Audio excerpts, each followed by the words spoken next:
Salut les Anacalypsiens, bienvenue dans cette nouvelle vidéo d'Anacalypsie.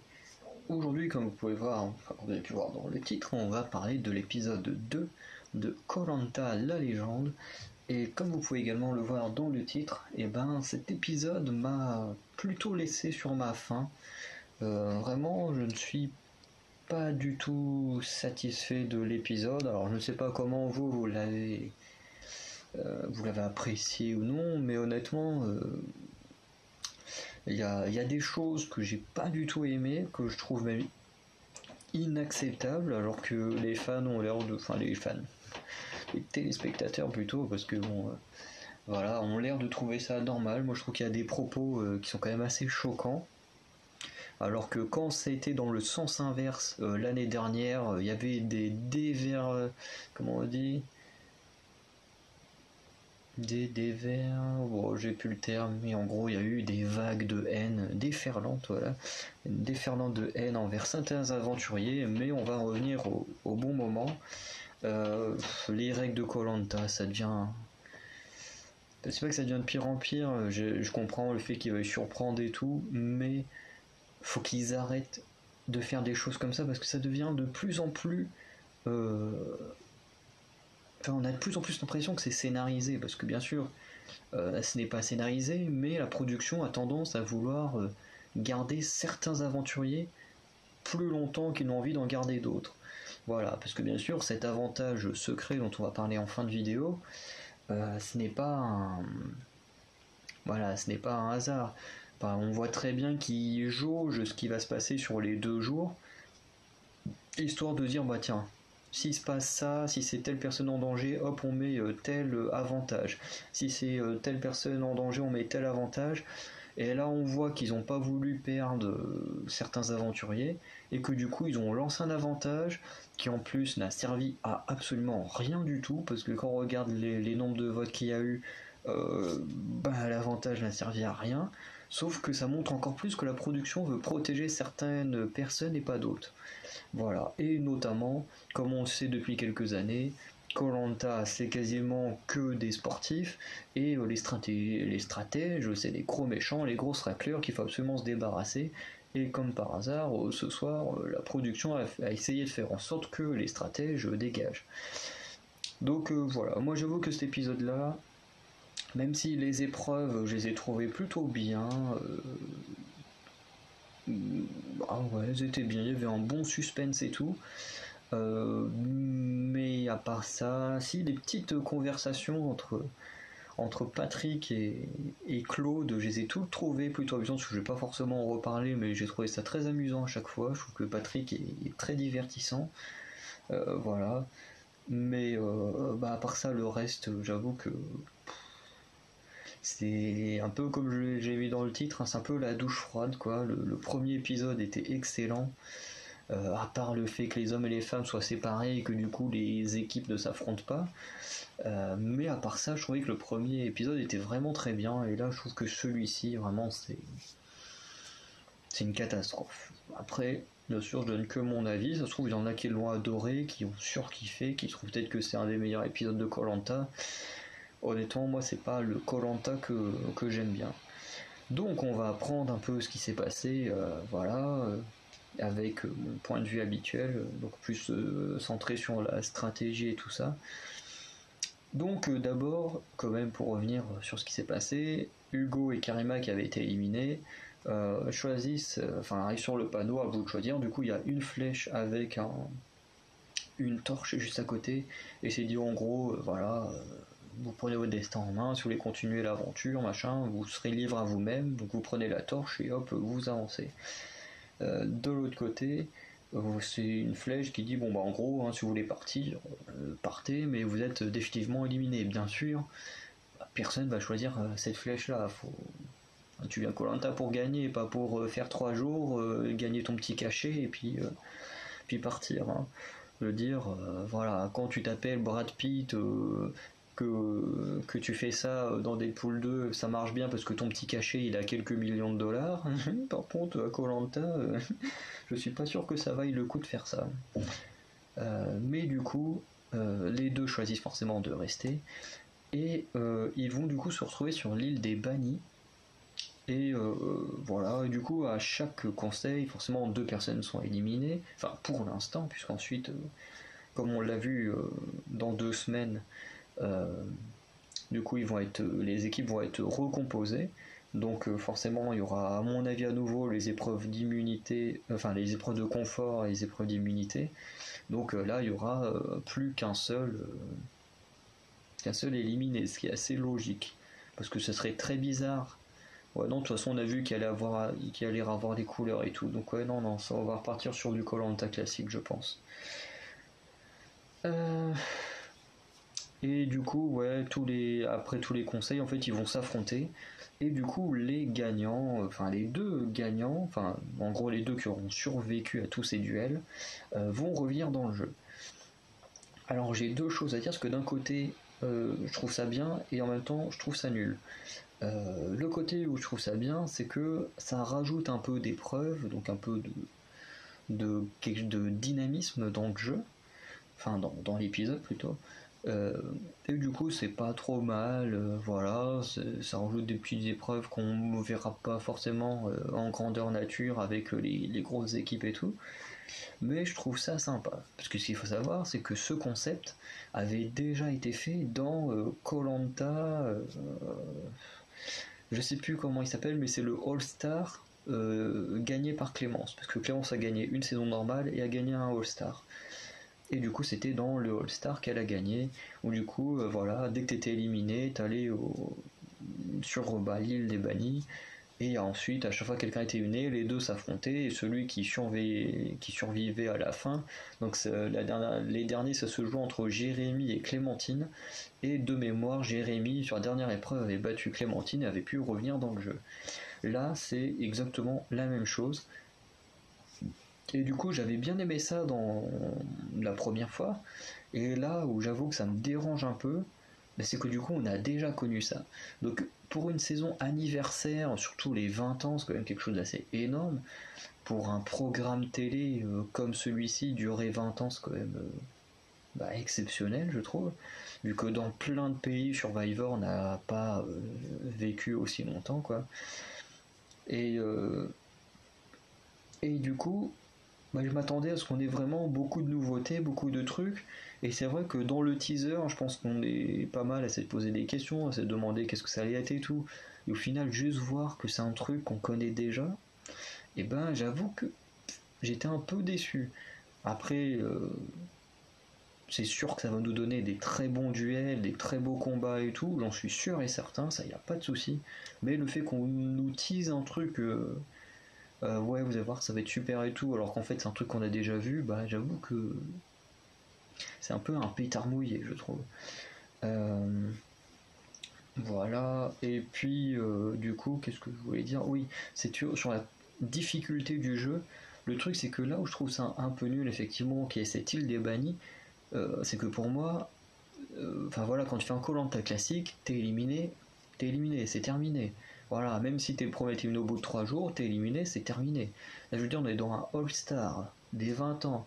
Ils font tout en mode ouais, ça va être plus dur, machin, il n'y a pas de confort, ils ont rien sur le camp, pas de kit de pêche, pas de marmite, rien.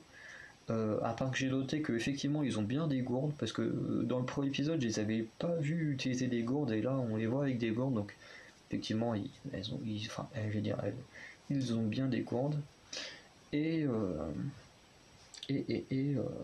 du coup je trouve ça un peu nul qu'il y ait cette deuxième chance, parce que du coup l'aventure est censée être plus dure. Donc du coup le fait de te donner une deuxième chance, alors c'est sûr que pour les 2 qui vont revenir, ça va peut-être foutre un peu le bordel dans le jeu.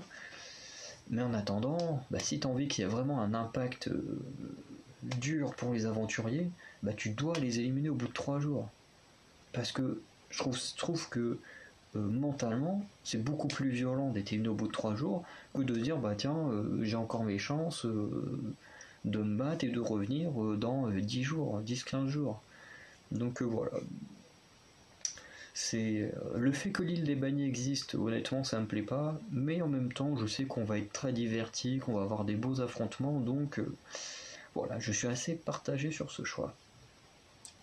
Ensuite, on a Kumba. Alors Kumba, Alors, j'ai pas vu en direct ses premières saisons parce que j'étais trop jeune et que je m'intéressais pas forcément à koh. Faut savoir, en gros, koh, moi j'ai vu un peu quand j'étais jeune et tout, mais voilà, quand j'étais petit, bah, vous regardez ça comme un divertissement, mais sans trop non plus être à fond dedans comme aujourd'hui. Voilà, et puis c'est en découvrant la saison bah, justement de Karima, voilà, avec Pascal, Wendy, Gabriel, tout ça, que j'ai vraiment eu une passion pour koh.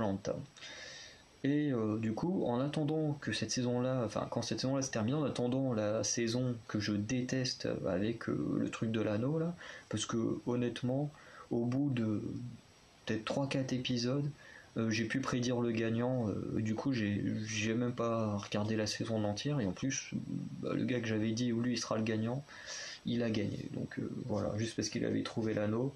Donc cette saison je la trouve inutile, mais du coup, en attendant, entre les deux saisons, je m'étais refait tout de la saison 1. Alors, plus de la saison 1 avec tous les All-Stars et tout.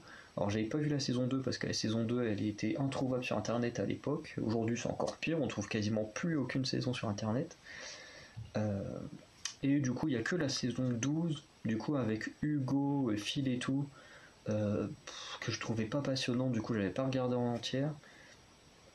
Où j'ai dû la regarder en entière, mais enfin en tout cas elle m'a pas marqué du tout. Et pareil, la saison 14, alors je sais que la saison 14, elle est ultra adorée, tout le monde acclame énormément Marc, mais j'avoue que moi c'est une saison, j'ai trouvé que personne n'était intéressant, du moins sur les premiers épisodes, et après du coup j'ai jamais continué à regarder cette saison parce que honnêtement, c'est une des saisons dans lesquelles je me faisais le plus chier. Même les saisons 1, 3, 4, qui sont super vieilles, bah, j'étais plus diverti sur ces saisons-là que la saison 14. Donc voilà.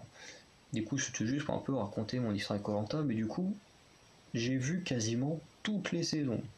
À part la 2 que j'ai jamais vue parce que c'est impossible, la 12-14 que j'ai vue mais pas en entier. Bon, la 13 elle a été annulée à cause du décès d'un aventurier. Mais tout le reste, j'ai vu. Tous les All-Stars, je les ai tous vus. Même si celui qui est gagné par Romuald, tous les épisodes n'étaient pas sur internet, mais bon, j'ai pu voir bah, ce qui était sur internet. Voilà. Et du coup, ce qui fait que Kumba, j'ai vu toutes ses aventures. Tout, que ce soit le tout premier, donc avec Clémence, Mohamed et tout, et ensuite les All-Stars. J'ai tout vu. Et honnêtement, Kumba, je l'aimais bien. Dans son premier koh, elle était géniale avec Mohamed et tout, elle mettait beaucoup d'ambiance. Pareil, dans son deuxième koh, quand elle était avec. Alors, je sais pas si c'est vraiment son deuxième, mais je crois que c'est son deuxième, avec Freddy, qui nous a malheureusement quitté la semaine dernière avec sa blessure à l'épaule. Il y avait Grégoire qui a gagné ce All-Star là et tout. Pareil, elle était géniale, elle mettait beaucoup d'ambiance et tout. Je l'adorais. Après ses autres participations, j'en ai pas trop de souvenirs de la troisième participation. Et ensuite, bah là, la déception totale, Combat. Putain, elle a des propos, honnêtement, je supporte pas. Et en fait, je supporte pas parce que, en plus, les téléspectateurs ont l'air de trouver ça normal. Et pour moi, c'est pas normal. Du coup, elle nous dit, en gros, parce qu'en plus, elle porte des propos très spéciaux, mais en plus, ce qu'elle fait est totalement contradictoire avec ce qu'elle dit. Et ça m'énerve. Honnêtement, vous le savez, moi, j'aime pas quand un aventurier dit quelque chose et qu'après, il fait totalement l'inverse. Voilà. Et du coup, elle dit que, en gros, elle veut démonter tous les hommes et que koh, pour la finale, elle veut absolument un carré final de 5 femmes. Parce que oui, ils appellent ça des carrés finales, mais à chaque fois, il y a 5 personnes. Faut pas suivre la logique depuis quelques saisons, quoi. Sans compter que elle le répète dans le teaser, donc ça veut dire que pour la production, ce qu'elle dit, c'est normal. C'est-à-dire que pour la production, c'est normal que les hommes devraient dégager du jeu et que les femmes devraient tout dominer. En sachant que déjà, depuis la victoire de Benoît en 2016, aucun homme n'a gagné koh. Après en 2017, si en 2017 c'est Frédéric, donc c'est à partir de 2017 qu'il y a pu 2017 ou 2018 on n'a plus d'homme qui a gagné Koh-Lanta. Parce que ouais, non, c'est à partir de Clémence que c'est à nouveau, mais en même temps je suis totalement perdu avec avoir 2-3 Koh-Lanta par an, parce qu'il y a André en 2018 du coup. Ensuite après André,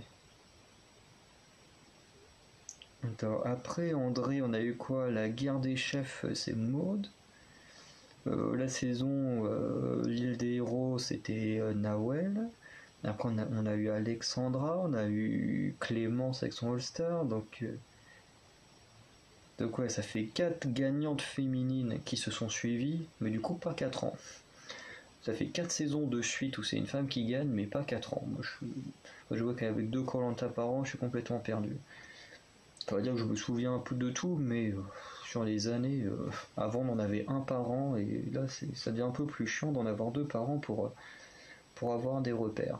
Mais du coup, en gros, ça fait à peu près 4 saisons où c'est des femmes qui gagnent à chaque fois le jeu. Et en plus, on a très régulièrement une finale féminine. Et je ne comprends pas ce genre de propos. Voilà, l'autre, on va éliminer tous les hommes. Les femmes devraient être en finale. Et en plus, après, elle le redit. Je tiens absolument à ce que les femmes, qu'on a un carré final de 5 parce que c'est même pas... Tu vois, des fois, on l'entend... à Koh-Lanta, des fois on entend oui je veux qu'une femme gagne. Tu vois, ça me dérange pas. Mais de dire on va dégager tous les mecs et il y aura que 5 femmes au carré final, ça me dérange. Parce qu'en plus, la production met plusieurs passages où Combat le répète. Donc ça veut dire qu'en plus pour la production, c'est normal que les hommes devraient dégager du jeu et que ce soit 5 femmes en finale. Alors je ne dis pas que ça me dérange que ce soit 5 femmes en finale, mais pour rappeler un peu ce qui s'est passé l'année dernière, il y a Hervé, Frédéric, Arnaud et Jonathan, je crois, qui s'entendaient super bien, qui ont décidé de faire une alliance, parce que ils s'entendaient très bien, alors pourquoi faire une alliance avec des gens avec qui on s'entend pas si on s'entend très bien? Bah oui. Et du coup, les 4 gars s'entendaient très bien, donc ils ont décidé d'éliminer les autres membres de l'équipe quand ils perdaient. Sauf que les membres qu'ils éliminaient, c'était des femmes. Et tout de suite, alors là, on a commencé à les insulter de machos, de trucs, et à défendre les femmes, alors que, quand même, c'est là où c'est très fort, c'est que Laure et Maxine, donc j'avais oublié la victoire de Maxine, donc ça fait 5 femmes. Mais Laure et Maxine, quand même, votaient avec les hommes pour éliminer les femmes. Alors ces deux-là ont fait passer le quatuor pour des gros machos et tout qui voulaient éliminer toutes les femmes, alors qu'elles-mêmes participaient à l'élimination des femmes. Il y a zéro logique dans la stratégie, enfin dans les propos. Et là, c'est vrai que les propos de Kumba, ils me dérangent énormément parce que quand c'était le coup des hommes qui éliminent des femmes, en plus aidés par des femmes, alors là, c'était des gros machos, ils se sont fait insulter comme il n'y a pas sur internet. Là, on a exactement le même propos, mais quasiment inversé, et là, c'est tout à fait normal. Donc vraiment, il y a vraiment un gros problème dans d'autres sociétés. Hein. Parce que normalement, on devrait penser de manière égale. Enfin voilà, pour moi, il n'y a pas les femmes sont plus fortes que les hommes ou les hommes sont plus forts que les femmes. Pour moi, les deux devraient être égaux. Voilà. Moi, ce genre de propos, que ce soit tenu par une femme ou par un homme, je trouve ça insupportable. Bon, là, on n'a pas eu de cas de propos comme ça par des hommes. Même si y en a qui essayent de faire passer certains hommes pour des machos, voilà, avec des propos qui ne sont pas forcément des propos de machos, mais bon. Bref. Et en plus, là où je dis qu'elle n'est pas logique, c'est que, par exemple, l'épisode dernier, c'est clairement la première, parce que c'est celle qui a le plus ce genre de propos féministes à la con que je déteste. Où par exemple elle dit ouais de toute façon les hommes on n'en a pas besoin, en gros on est très bien sans eux, on peut très bien se débrouiller tout seul sans eux, même là elle va un moment le répéter quand ils arrivent à pêcher, ils arrivent à pêcher 2-3 petits poissons tout petits comme ça, puis là pareil nous fait ouais de toute façon les hommes en gros ça sert à rien, on est très bien sans eux, on s'en sort tout seul, voilà. Par contre quand les hommes réussissent à faire le feu, que elles y arrivent pas, et ben Kumba est la première à dire ah ouais bah le feu on le prend avec plaisir quand Sam décide de le proposer. Donc c'est vraiment un truc qui m'insupporte, c'est que en gros tant que elles réussissent des choses pour elles, bah voilà, on n'a pas besoin des hommes. Par contre, quand les hommes viennent proposer un truc qui va lui rajouter du confort, bah là, on l'accepte tout de suite. Donc vraiment, ce genre de propos, ça me saoule. Parce que déjà, il n'y a aucune logique entre ce qu'elle dit à un moment donné et ce qu'elle va dire à un autre moment. Et en plus bah, c'est quand même grave comme propos. Hein. Voilà, au bout d'un moment, il faudrait apprendre à vraiment mettre en avant l'égalité entre les hommes et les femmes et ne pas se dire l'un ou l'autre est supérieur à l'autre sexe. Voilà. Moi, quand il y a des hommes qui se croient supérieurs aux femmes, ça m'énerve. Et quand il y a le cas inverse, comme là avec Combat, ça m'énerve aussi. Donc voilà. Parce que moi, je suis un grand défenseur de l'égalité homme-femme. Donc voir ce genre de choses, c'est un truc qui me met hors de moi. Mais bon, on va partir sur du un peu plus joyeux et laisser Combat de côté. Du coup, épreuve des hommes avec alors c'est un aventurier qui a appelé ça comme ça, je ne sais plus lequel, mais ils ont surnommé ça le basket coco, donc voilà, j'ai appelé l'épisode comme ça. Donc en gros ils doivent récupérer 30 noix de coco, enfin un paquet de 30 noix de coco dans un petit parcours, et ensuite ils ont une sorte de... Enfin voilà, le truc est plein de petites planches là dans l'eau à passer là, et ensuite doivent lancer une noix de coco à 10 mètres de distance dans une sorte de panier, donc vraiment du basket avec des noix de coco. Et du coup, celui qui a fini premier, c'est Loïc. Donc d'un côté, je suis très content pour lui, parce que bah, voilà, il arrive dans l'aventure, et c'est vrai que très souvent, alors dans les saisons classiques, même dans certains All-Stars, parce qu'on se souviendra de Mohamed, justement dans la saison où il y avait Kumba, Freddy, Grégoire et tout, qui était arrivé après les autres et qui avait quand même été éliminé en premier. Donc des fois il y en a qui disent oui mais c'est un All-Star, donc machin.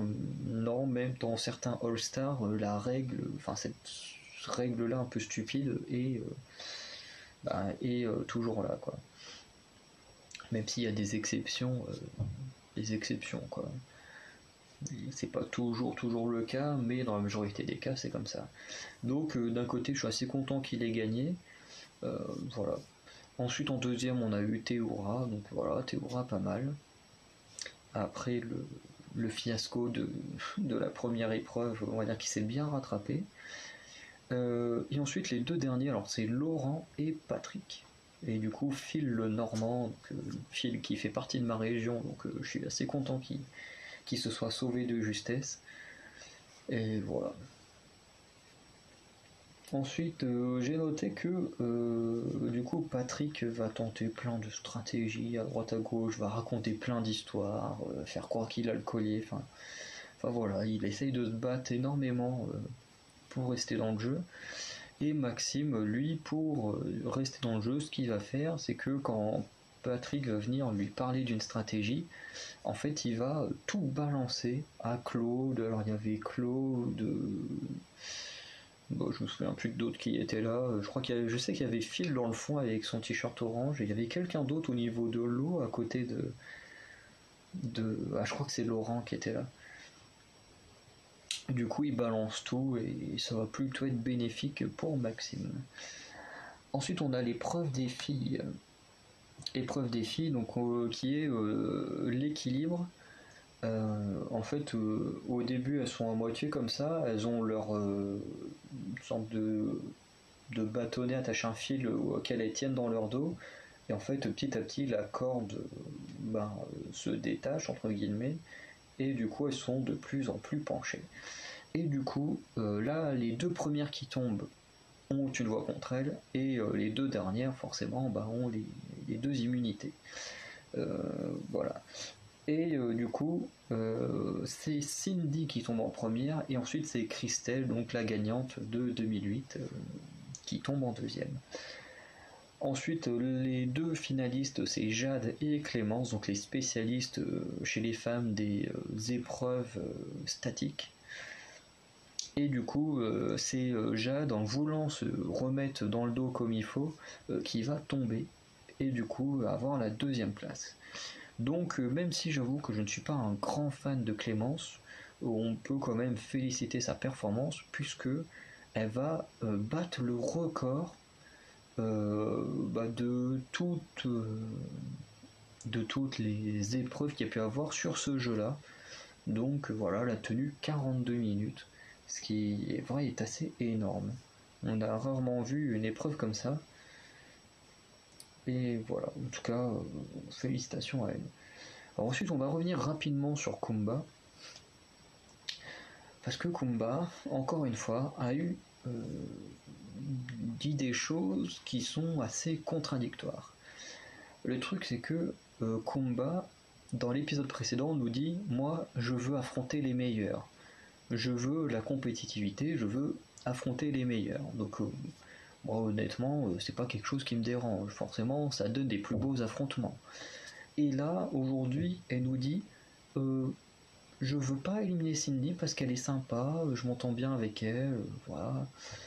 Mais je veux éliminer Alexandra parce que je trouve qu'elle est fatiguée.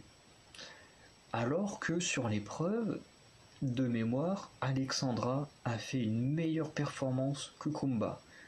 Et là tu te dis, où est la logique dans tes propos? Un coup tu dis tu veux affronter les meilleurs, te battre contre les meilleurs, avoir des beaux affrontements, de la compétitivité, et 2 jours après, tu veux éliminer une fille qui a fait une meilleure performance que toi. Voilà, juste parce qu'il y en a une qui est sympathique, machin. Voilà, c'est quand j'ai entendu ça, ça m'a énervé parce que je me suis dit c'est pas logique. Au bout d'un moment, choisis, tu vas avancer en étant stratège ou tu vas avancer en affrontant les meilleurs. Au bout d'un moment, faut te décider quoi. Voilà, ne dis pas que t'es juste là pour le sport si à côté t'es aussi stratège. Enfin voilà. Ensuite, on arrive au conseil, et le conseil, c'est une catastrophe. J'ai détesté le conseil, alors que pourtant, le conseil, c'est ce que je préfère à koh. Moi, voir les gens un peu se tirer dans les pattes, se gueuler dessus et tout, c'est un petit plaisir coupable, hein, voilà. Mais j'avoue que là, pour tous ceux qui pensent que koh c'est truqué, ce conseil donne clairement raison à ceux qui le pensent. Parce que bon, honnêtement, comme je l'ai dit, je ne pense pas que koh est truqué, mais pour moi, dans koh la production cherche quand même à protéger des aventuriers au détriment d'autres. Et du coup, pour les gens voilà, qui ont des doutes sur koh bah, forcément pour eux, koh c'est truqué, c'est écrit d'avance, machin. Honnêtement, ce que je ne pense pas. Mais comme je disais, comme Denis ne fait que dire oui, vous allez avoir un avantage pour celui qui gagne au conseil, mais il ne le dit pas c'est quoi. Parce que effectivement, comme là, la personne en danger chez les filles c'est Alexandra, chez les hommes c'est Maxime. Deux personnes qui sont très bons sportivement et qui sont très sympathiques, même s'ils sont pas très très sociables, ils sont quand même très sympathiques. Et à côté de ça, forcément, on a Patrick, le gros stratège, le méchant stratège. On a Cindy, la méchante stratège. Voilà, parmi les personnes en danger. Et ce qui fait que, du coup, je suis quasiment persuadé que si Patrick ou Cindy n'avaient pas été en danger, que ça n'aurait pas été le même avantage. Je veux dire qu'ils auraient pu donner le même avantage que la semaine dernière en mode voilà, vous pouvez donner un vote à l'autre, vous pouvez même aller voter dans l'urne de l'autre. Hein. Idée que Maxime a donnée dans le live de Space Baby TV que j'ai trouvé très intéressant. Mais c'est vrai que tu vois, ils auraient pu faire une connerie comme ça. Que là, comme par hasard, au moment où deux personnes très aimées sont en danger, en plus en danger face à deux gros stratèges, comme par hasard, l'avantage c'est que l'on peut immuniser quelqu'un. ce qui est quand même ultra puissant comme avantage. C'est comme l'année dernière où honnêtement moi j'ai détesté ça, je pense que beaucoup ont détesté le fait que quelqu'un avec une arme secrète puisse déplacer un collier d'immunité d'un binôme, enfin d'une personne, puisque là ça protège un binôme à un autre binôme, et qu'en plus, comme par hasard, Lucie trouvait l'arme secrète au moment où un binôme dont elle était proche était très très menacé, et du coup, en même temps, il y avait un collier d'immunité qui était joué, comme par hasard. Enfin, c'est vrai que l'année dernière, il y a eu plein de spéculations sur cette arme secrète. Et là, du coup, ils nous refont la même. Ils nous refont exactement la même. Parce que du coup, Loïc, en plus, il gagne. Donc la production savait à 1000% que Loïc allait défendre Alexandra. Dans les 4 terres, ils étaient tous les deux dans la même équipe au tout début et ils ont été jusqu'au bout tous les deux ensemble. Ils sont très soudés, ils sont très proches. Donc c'était logique à 1000% que s'il y avait cet avantage-là, que Loïc allait le donner à Alexandra. Ce qui faisait qu'automatiquement, Cindy, elle pouvait dégager. Et pareil de l'autre côté. En faisant ça, bon, Clément, c'est un peu moins évident qu'elle le donne à Maxime, mais c'est vrai que Maxime, comme il le dit, il est très en danger et tout, donc voilà, il le donne parce qu'il sait qu'il est sportif, machin et tout. Mais honnêtement, ce genre d'avantage, je les trouve beaucoup trop cheatés. Tu vois, rajouter une voix à quelqu'un ou quelque chose comme ça, je trouve que c'est moins impactant parce que, bah, comme on l'a vu la semaine dernière, donner une voix en plus à quelqu'un, ça n'a pas forcément changé quelque chose au résultat des votes. Bon, aujourd'hui, pareil, ça n'a pas forcément changé grand-chose, mais je trouve que ça a quand même détruit le suspense du conseil. Parce que le truc, c'est qu'on savait que Alexandra et Cindy étaient en danger, donc quand Loïc il dit je vais immuniser Alexandra, bah du coup, bah, plus de suspense, on savait que Cindy a été éliminée. Honnêtement, moi je l'ai noté sur mon ordi avant même que Denis dépouille les bulletins. Ensuite, on savait que Maxime et Patrick étaient en danger. Vu comment tout était filmé, on savait très bien, pour ceux qui savent comment fonctionne koh, que Patrick n'avait pas trouvé le collier d'immunité. Donc, dès que Clémence a dit j'immunise Patrick, on savait que Patrick était éliminé. Et en plus, avec les gros plans sur sa tête bien fermés et tout, bah, c'était clairement grillé qu'il n'avait pas le collier, quoi. Et du coup, bah là, pareil, avant même que Denis il imaginé les sorties les papiers, on savait que Patrick était éliminé. Donc honnêtement, je trouve ça très très nul parce que ça gâche le suspense. Alors que koh, moi c'est ce que j'aime à chaque fois, avoir la boule au ventre de me dire t'as qui va être éliminé entre ceux qui sont en danger et tout. Et là, bah honnêtement, j'ai pas eu cette sensation. Et en plus avec l'île des bannis à la fin, où on sait très bien qu'en plus, mais s'ils sont éliminés, de toute façon, Cindy et Patrick vont aller sur l'île, hein. Ils ont même pas cherché à faire du suspense, on sait très bien qu'ils vont y aller grâce au teaser. Et du coup, bah voilà, il y a zéro suspense. En fait, le conseil en soi, qui est censé te mettre un gros suspense, te mettre la boule au ventre pour te dire mince, est-ce que l'aventurier que j'aime bien va être éliminé ou pas, bah là, ils ont tout enlevé. L'île des bannis, de toute façon, ils t'enlèvent ça parce que tes aventures, tu les retrouveras dans l'épisode suivant. Ça veut pas dire qu'ils vont gagner toutes les épreuves et revenir, mais en tout cas, ils seront là pendant encore plusieurs épisodes, enfin au moins un épisode supplémentaire minimum. Et en plus, là, ce truc d'immuniser, voilà, ça a été trop cheaté. En plus, sur les personnes qu'on sent que la production veut protéger, Alexandra, c'est l'une des dernières gagnantes. Voilà, Maxime, il est quand même très aimé et sportif, donc forcément, la production va forcément le protéger face à un stratège, vu que la production déteste les stratèges. À chaque fois, ils les font passer pour des monstres. Et du coup, voilà pour l'épisode. Honnêtement, à côté de celui qu'on avait eu juste avant, celui-là, il est vraiment horrible à regarder. Vraiment, j'ai eu du mal à être diverti sur cet épisode, quoi. Vraiment, je trouvais qu'il y avait trop de choses qui n'allaient pas. Et j'ai hâte de voir les réactions de tous les autres youtubeurs et tout, voir un peu ce qu'ils en ont pensé, mais honnêtement, moi celui-là, il passe pas. Enfin, j'ai vraiment du mal. En plus, maintenant, il faut attendre 2 semaines pour la composition des équipes et tout ça. Enfin, c'est très long. Tout ça pour du foot. Alors, peut-être que d'autres, enfin, vous aimez le foot et tout. Moi, j'aime pas ça. Donc, voir un truc que j'aime énormément, bah voilà, et te décaler à 2 semaines. Alors que koh aurait pu commencer dans 2 semaines.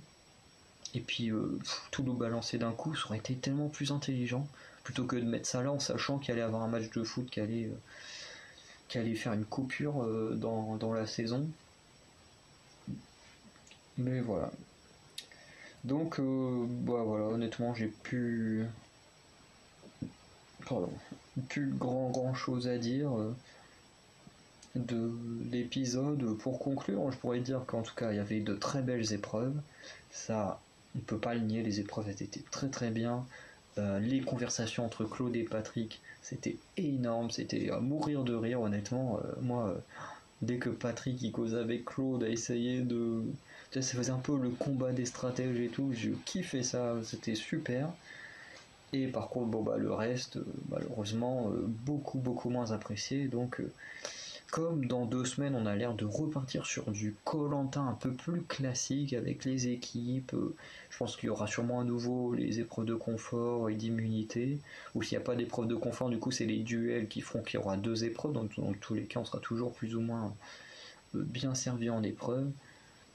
Et du coup, là, ça va faire du bien de voir des très bons adversaires. Parce que voir Clémentine et Claude sur le même camp, ça peut être très très destructeur parce que ces deux-là sont tellement bons en stratégie et en épreuve, même si bon, pour l'instant Clémentine n'a pas fait des perfs énormes, ça reste quand même une très très bonne sportive, mais surtout elle en a dans la caboche, un peu comme Claude, hein, parce que Claude nous a pas fait une très belle performance aujourd'hui. Je crois qu'il a dû finir 6ème ou.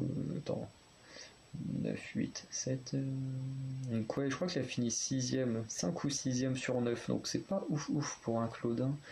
Alors est-ce qu'il en a fait exprès ou pas? C'est une question qu'on peut se poser parce que pour ceux qui se souviennent, la semaine dernière, Claude a dit qu'il aurait préféré ne pas gagner le parcours du combattant. Parce que d'un coup, dès le début, ça le mettait un peu trop en avant, puis cet avantage, on ne sait pas ce que c'est, donc forcément, ça peut poser problème si tu l'utilises mal, ton avantage. Donc c'est vrai que, est-ce que Claude en a fait un peu exprès ou pas? Alors honnêtement, je pense pas. Mais on sait que Claude est un des aventuriers les plus stratèges de l'histoire de koh. Et honnêtement, ça ne m'aurait pas étonné si on apprenait plus tard que Claude avait fait exprès de ne pas être dans les 2 premiers pour ne pas avoir à subir cet avantage qui plus tard peut jouer contre toi si tu l'utilises mal, quoi. Donc voilà, on va conclure ici. Donc vous dans les commentaires, dites-moi ce que vous avez pensé de cet épisode, si vous avez aimé, si vous n'avez pas aimé. Voilà, s'il y a des choses qui vous ont dérangé comme moi, certains trucs faits par la production me dérangent. Voilà, donc n'hésitez pas à me dire tout ça, dans le respect et tout, et puis en tout cas voilà, j'hésiterai pas à vous répondre si vous êtes respectueux. Voilà. Sinon, si vous ne l'êtes pas, je serai obligé de supprimer les commentaires des gens haineux. Donc voilà. Donc je vous dis à très bientôt pour de nouvelles vidéos, et notamment, malheureusement, il n'y aura pas de vidéo collante à la semaine prochaine, donc on se retrouvera dans 2 semaines. Ce qui dans un sens m'arrange, parce que moi la semaine prochaine c'est la rentrée, donc ça me laissera un petit peu le temps de me remettre un peu à un rythme d'études et tout ça. Voilà. Même si j'aurais préféré du coup que koh commence dans 2 semaines et ne pas avoir cette coupure, mais bon, c'est pas nous qui décidons. Allez, ciao les anacanipsiens.